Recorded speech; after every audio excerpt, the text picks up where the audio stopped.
वजन कमी करायचं असो, बीपी असो, शुगर असो, हेअर प्रॉब्लेम असो की स्किन प्रॉब्लेम, मूग खाणे हे आपल्या आरोग्यासाठी सर्वतोपरी फायदेशीरच ठरतात. आज आपण प्रोटीनयुक्त मुगाचा डोसा बनवतो आहे. हा डोसा अधिक चविष्ट बनवण्यासाठी काही खास टिप या व्हिडिओमध्ये तुमच्यासोबत शेअर करते आहे. लहान असो वा मोठे असो, प्रत्येकाने सकाळच्या नाश्त्यामध्ये म्हणा, दुपारी किंवा रात्रीच्या जेवणासाठी मुगाचा समावेश आहारामध्ये नक्कीच करायला पाहिजे. तर इथे मी सालीसकटची मुगाची डाळ घेतलेली आहे. बिना सालीची घेऊ नका, सालीची घ्या, अधिक फायबरयुक्त बनेल. तर ही डाळ मी रात्रभर भिजत घातलेली होती. जवळपास 1 वाटी एवढी डाळ घेतलेली असेल. आता ही डाळ आपण पाण्यामधून काढून मिक्सरला घालायची आहे. आता हा डोसा तुम्हाला अजून जास्त पौष्टिक बनवायचा असेल तर तुम्ही बॅटर तयार करून फर्मेंटेशन करून सुद्धा हा डोसा बनवू शकता. यामध्ये मी अर्धा कप ताजा मटार घातलेला आहे, 2 हिरव्या मिरच्या, अर्धा ते 1 इंच आलं घालायचं, सोबतच 5 ते 7 लसूणच्या पाकळ्या, कोथिंबीर घालायची आहे, अर्धा चमचा जिरे घालूया, सोबतच मी चिमूटभर हळद घालते आहे आणि एक मोठ्या आकाराचं लिंबू मी पिळून घालणार आहे. तुम्ही आमचूर पावडरचा वापर करू शकता किंवा चाट मसाला घातला तरीही चालणार आहे, पण लिंबाचा रस घालाल ना तर अधिक छान चव येईल. आता इथे मी डोस्याला कुरकुरीतपणा देण्यासाठी 3 चमचे घालते आहे बारीक रवा. बारीक रवा घालणे ऑप्शनल आहे. जर डोसा कुरकुरीत बनवायचा असेल तरच तुम्ही रव्याचा वापर करा. याला बाइंडिंगसाठी रव्याची गरज पडत नाही. बिना रव्याचा सुद्धा बनवता येतो. फक्त आपण कुरकुरीत असा बनवण्यासाठी इथे रव्याचा वापर केलेला आहे. गरज पडल्यास थोडं पाणी घालायचं आहे आणि अगदी बारीक वाटायचं आहे. मी थोड्या पाण्याचा वापर केलेला होता, पण बॅटर खूप जास्त पातळ बनवायचं नाही. यामध्ये आता चवीनुसार मीठ घालायचं आहे आणि रवा घातलेला होता ना आपण, त्यामुळे फुलायसाठी 5 ते 10 मिनिट बाजूला ठेवूया. रवा घातलेला नसेल तर लगेच याचे डोसे तुम्ही बनवू शकता. डोसा नुसतंच खायला छान लागत नाही, त्यामुळे आपण यासोबत खायला मस्त कांदा टोमॅटोची साऊथ इंडियन स्टाईल चटणी बनवूया. 1 चमचा तेल पॅनमध्ये गरम करायचं. यामध्ये घालायचं आहे जिरे, सोबतच आलं घातलेलं आहे, काश्मीरी लाल मिरची घातलेली आहे, जवळपास 2 घातलेल्या असतील. 2 ते 3 मिनिट हे परतून झालं की यामध्ये 1 चमचा चणा डाळ घालायची, अर्धा चमचा उडदाचा सोला म्हणजे बिना सालीची उडदाची डाळ घालायची.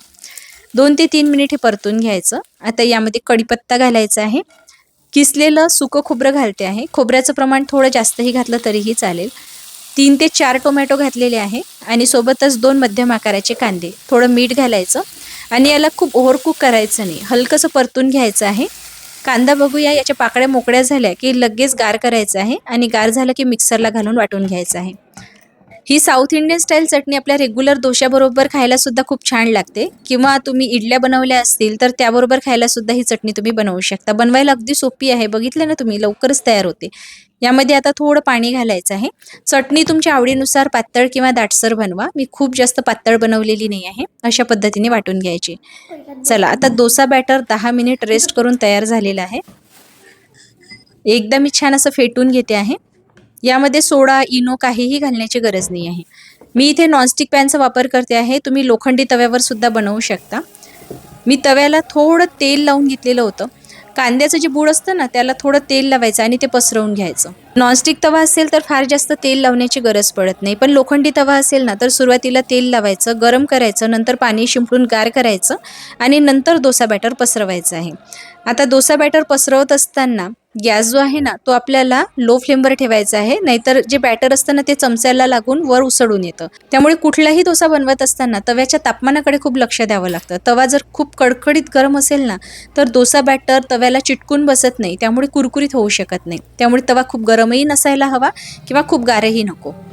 आता बॅटर जे आहे ना ते वरील बाजूनी बघू शकता तुम्ही कोरडं व्हायला लागलेलं आहे. अशा वेळी यावर मी चिमूटभर घातलेलं आहे लाल तिखट. प्रोटीनसाठी मी इथे पनीर किसून घातलेलं आहे. तुम्ही चीजसुद्धा घालू शकता. हे सर्व चमच्यानी थोडं प्रेस करून घ्यायचं म्हणजे छान चिकटून बसेल.